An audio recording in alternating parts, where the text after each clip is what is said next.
Hi, everyone. As part of this video, I'll be differentiating between positive and negative reinforcement and punishment with both real-world and school-based examples. And if you're thinking, well, I thought reinforcement was good, how could there be negative reinforcement? And I thought punishment was bad or aversive. How can there be positive punishment? You will know the answers by the end of this video. So let's start with reinforcement. When we're talking about reinforcement, whether it's positive and negative, all we're talking about is something provided after a behavior or taken away or lessened after a behavior that maintains and increases future rates of behavior. So think reinforcement maintaining increasing future rates of behavior.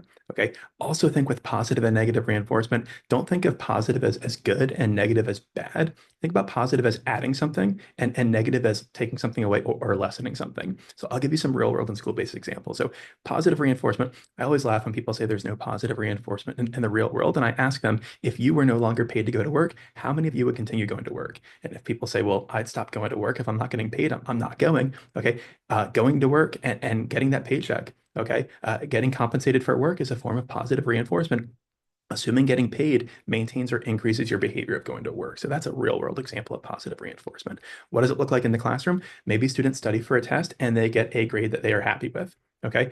Maybe they raise their hand and they're called on and they receive attention. Those are forms of positive reinforcement. Students are accessing something they perceive as pleasant or desirable, a high grade, attention, and it's maintaining or increasing those behaviors. Studying for a test, raising one's hand, moving forward, those are forms of positive reinforcement.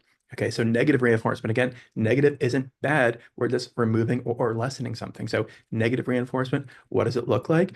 Maybe you shield your eyes when it's a sunny day. Okay, maybe you swat away a bug. Okay, these are some random examples, but maybe you hit the snooze button on your alarm.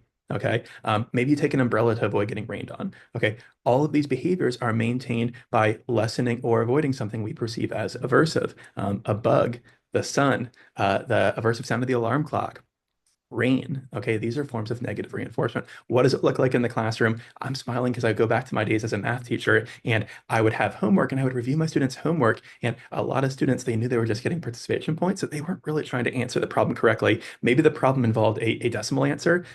Maybe the answer was 15.1851. Okay, and students are just writing down 14 as the answer. And I knew my students weren't really taking the homework very seriously. So I used negative reinforcement. I had mystery problems on the homework where if students answered those problems correctly, they could cross off 2 problems on the next night's homework. Okay, I did similar things with classwork, and that was a form of negative reinforcement. It maintained an increase of behavior of completing homework accurately and consistently because students wanted to lessen their homework the next day. Same thing with classwork. Okay, those are forms of negative reinforcement, assuming they maintain and increase rates of that behavior. In this case, homework completion, task completion.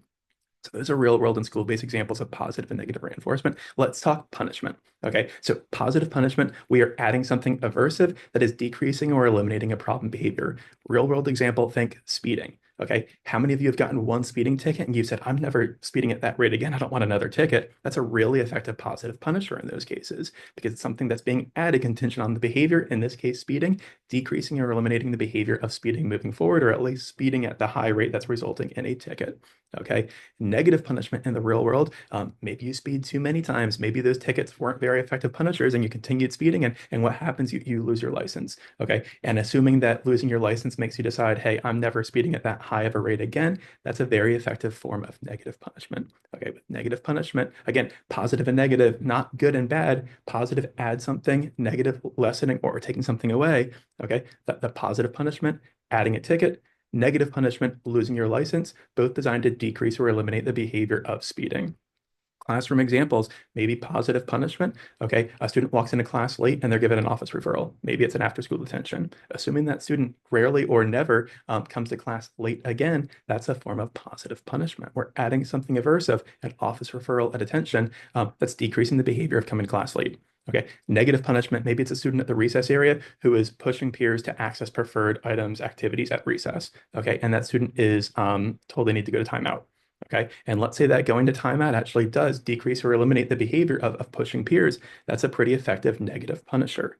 Okay, again, we're losing something that student perceives as pleasant or desirable, access to the playground area contingent on the behavior of pushing, and that decreases or eliminates rates of pushing in the future. That would be a form of negative punishment. Now, here's one thing to keep in mind. Sometimes we intend to punish, but really we negatively reinforce. An example I can think of, and I'll end with this one, is maybe a student in your math class is frequently out of their seat without permission. Okay. And we say, if you get up again, you're going to go to timeout. You're going to go down to the office. And what happens? That student gets out of their seat again. We put them in timeout. We send them to the office. We think that we're punishing. We think that we're trying to decrease or eliminate the behavior of out of seat behavior through punishment. But really, that student doesn't want to be participating in math. It's actually negative reinforcement. They're avoiding something aversive contingent on the behavior of being out of their seat. So it's really important to differentiate between punishment and reinforcement. Big thing to keep in mind, behavior goes where reinforcement flows through ongoing data collection. We can monitor occurrences of behavior and make sure that we're not unintentionally reinforcing problem behaviors, make sure that we're not unintentionally using negative reinforcement rather than punishment. Thanks, everyone.